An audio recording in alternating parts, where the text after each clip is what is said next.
Hello and welcome guys to your own channel Abhyas भूमि।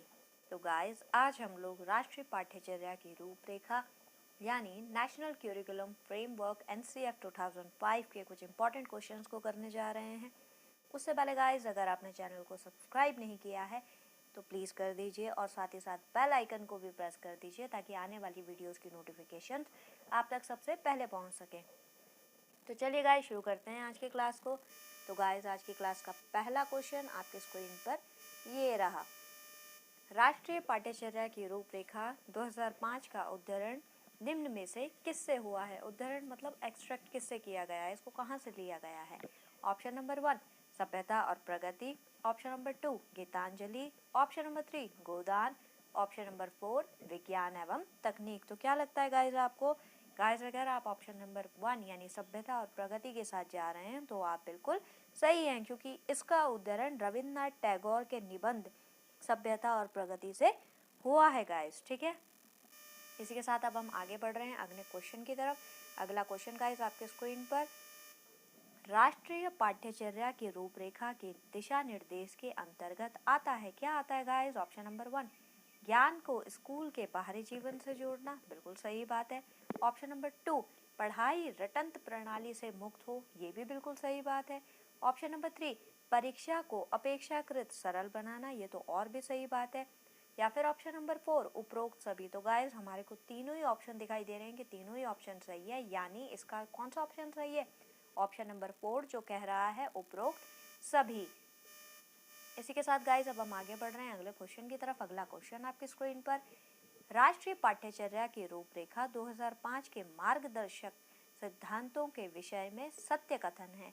क्या लगता है गाइस कौन सा राइट कथन ट्रू बताना है, ट्रू स्टेटमेंट। ऑप्शन नंबर 1 पाठ्यचर्या पाठ्य पुस्तक केंद्रित होनी चाहिए। गाइस ये तो बहुत नेगेटिव बात है, तो यानी इसे हम लेंगे ही नहीं। ऑप्शन नंबर 2 अधिगम प्रक्रिया के अंतर्गत ना समझ आने वाली अवधारणाओं को रखना चाहिए। ऑप्शन नंबर 3 स्कूल में प्राप्त ज्ञान को बाहरी जीवन से जोड़ा जाना चाहिए। या फिर ऑप्शन नंबर 4 ऐसी अधिभावी पहचान की अवहेलना करनी चाहिए जो राष्ट्रीय चिंताओं पर आधारित हो। क्या लगता है गाइस कौन सा ऑप्शन के साथ आप जा रहे हैं। गाइस तो अगर आप ऑप्शन नंबर 3 के साथ जा रहे हैं यानी स्कूल में प्राप्त ज्ञान को बाहरी ज्ञान से जीवन से जोड़ा जाना चाहिए, तो यकीन मानिए गाइस आप बिल्कुल सही हैं। इसी के साथ गाइस अब हम आगे बढ़ रहे हैं अगले क्वेश्चन की तरफ। अगला क्वेश्चन आपके स्क्रीन पर एनसीएफ 2005 के अनुसार सीखना एक ऑप्शन नंबर 1 ज्ञान के निर्माण की प्रक्रिया है। ऑप्शन नंबर 2 ज्ञान अवरुद्ध करने की प्रक्रिया है।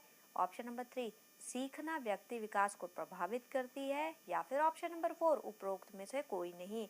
तो गाइस अगर आप ऑप्शन नंबर 1 यानी ज्ञान के निर्माण की प्रक्रिया है के साथ जा रहे हैं तो आप बिल्कुल सही हैं। ठीक है गाइस, इसी के साथ अब हम आगे बढ़ रहे हैं अगले क्वेश्चन की तरफ। अगला क्वेश्चन आपके स्क्रीन पर है निम्नलिखित में कौन सा उदाहरण बच्चों की पढ़ाई के दौरान सक्रिय रखता है। ऑप्शन नंबर ए अन्वेषण करना, ऑप्शन नंबर बी प्रश्न पूछना, ऑप्शन नंबर सी वाद विवाद करना, या फिर डी विचारों की रचना करना। तो क्या लगता है गाइस आपको। मेरे हिसाब से तो ये सभी सही है, पर एक बार ऑप्शन देख लेते हैं।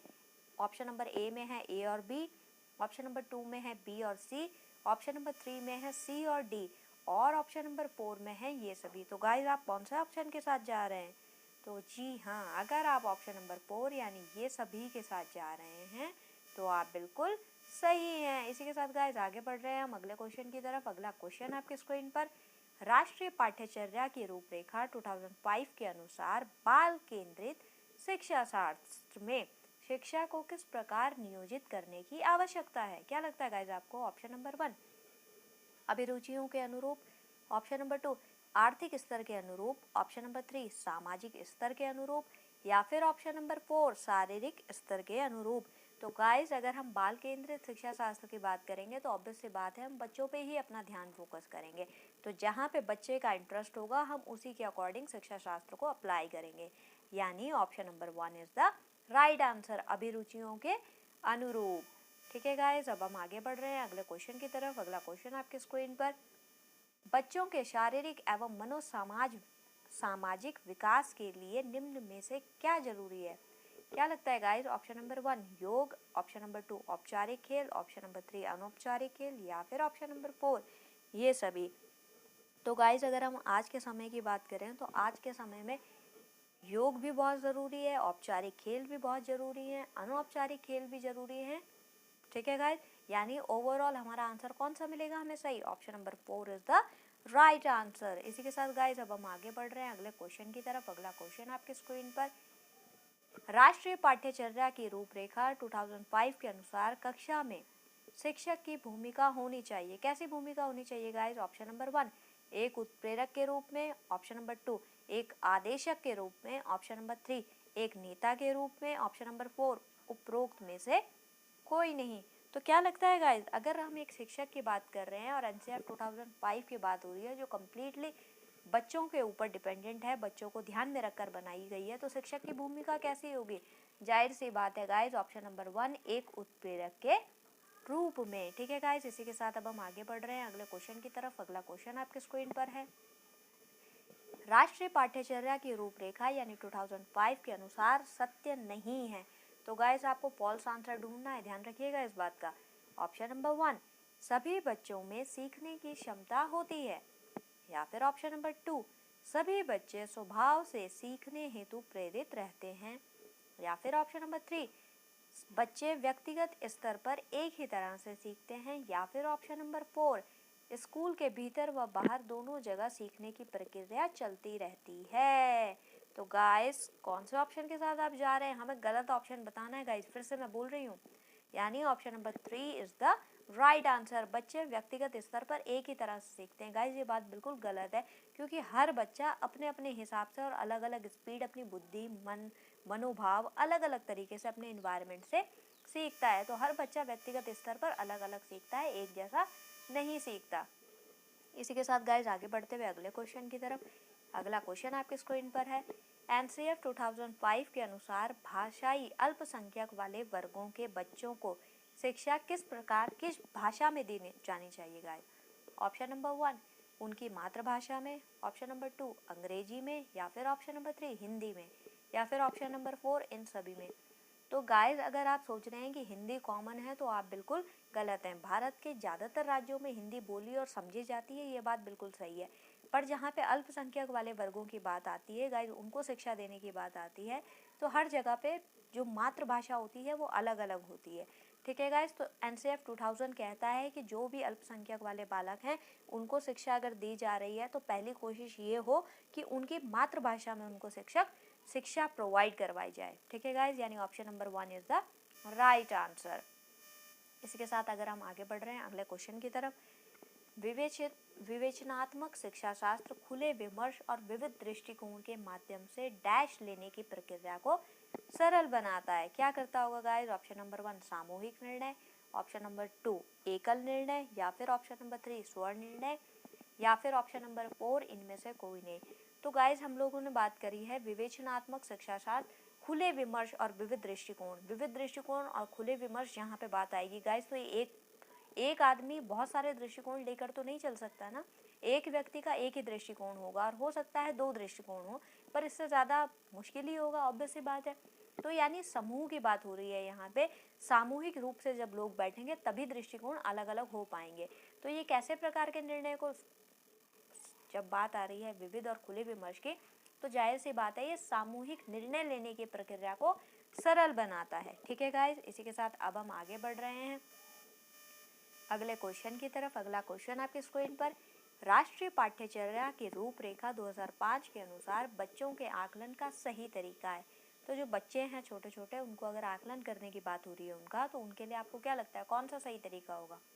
ऑप्शन नंबर 1 वार्षिक परीक्षाएं, ऑप्शन नंबर 2 दैनिक गतिविधियां, ऑप्शन नंबर 3 अर्धवार्षिक परीक्षाएं, या फिर ऑप्शन नंबर 4 इनमें से कोई नहीं। तो जाहिर सी बात है अगर एनसीएफ के अकॉर्डिंग हम बच्चों को देख रहे हैं तो हम दैनिक गतिविधियों के साथ जाएंगे गाइस, बजाय वार्षिक और अर्धवार्षिक परीक्षाओं के। ठीक है गाइस, यानी option number 2 is the right answer. इसी के साथ अब हम आगे बढ़ रहे हैं अगले क्वेश्चन की तरफ। भीड़ भाड़ वाली कक्षाओं में डैश अध्यापन की बात करना निरर्थक है। यानी एक कक्षा है जहाँ पे बहुत सारे बच्चे इकट्ठा हो रखे हैं, भीड़ भाड़ वाला हो गया ना गाइस, तो यहाँ पे किस प्रकार का अध्यापन करना निरर्थक है? ऑप्शन नंबर 1 पिछले अध्यापन की बात करना, ऑप्शन नंबर 2 सामान्य, ऑप्शन नंबर 3 कक्षा केंद्रित, या फिर ऑप्शन नंबर 4 सृजनशील। क्या लगता है गाइस अगर आप ऑप्शन नंबर 4 यानी सृजनशील के साथ जा रहे हैं तो आप बिल्कुल सही हैं, क्योंकि भीड़ भाड़ वाली जो कक्षाएं होंगी गाइस, वहाँ पे अगर आप सृजनशील क्रिएटिविटी की बात करोगे तो किसको आप समझाओगे और कैसे आप समझा पाओगे, क्योंकि अत्यधिक बच्चे वहाँ पर उपलब्ध होंगे। इसीलिए एनसीएफ ने एक लिमिट तय कर दी थी कि एक कक्षा में 40 से ज़्यादा विद्यार्थी नहीं हो सकते। इससे कम होंगे गाइस चलेगा, पर इससे ज़्यादा नहीं स्वीकृत हैं। ठीक है गाइज, अब हम इसी के साथ आगे बढ़ रहे हैं। और गाइज किसी अवस्था में शिक्षक तथा शिक्षार्थी का अनुपात 1:30 से अधिक होना वांछित नहीं है। तो 40 भी गाइज मेरे हिसाब से ये बहुत ज़्यादा है, यानी एनसीएफ ने तो जो कहा था वो 1:30 को कहा था। ठीक है गाइज, भीड़ भाड़ वाली कक्षाएं कब हो जाएंगी, जब 1:31 यानी शिक्षक और शिक्षार्थियों का जो अनुपात है वो 1:30 है। किसके अकॉर्डिंग, एनसीएफ के अकॉर्डिंग। तो 40 बच्चे तो नॉर्मली हम लोग कंसिडर करके चल लेते हैं, पर ऐसा गलत है, ऐसा नहीं होना चाहिए। एनसीएफ ने जो रेशो दिया था वो दिया था 1:30 का, यानी सृजनशील अध्यापन की बात तभी सार्थक होगी जब 1:30 वाले बच्चों की क्लास होगी। ठीक है गाइज, इसी के साथ अब हम आगे बढ़ रहे हैं अगले क्वेश्चन की तरफ। अगला क्वेश्चन आपकी स्क्रीन पर, यदि बच्चे फेल होते हैं तो वे दर्शाते हैं, क्या दर्शाएंगे गाइज, अपनी असफलता को, या फिर ऑप्शन नंबर 2 स्कूल की असफलता को, ऑप्शन नंबर 3 समाज की असफलता को, या फिर ऑप्शन नंबर 4 परिवार की असफलता को।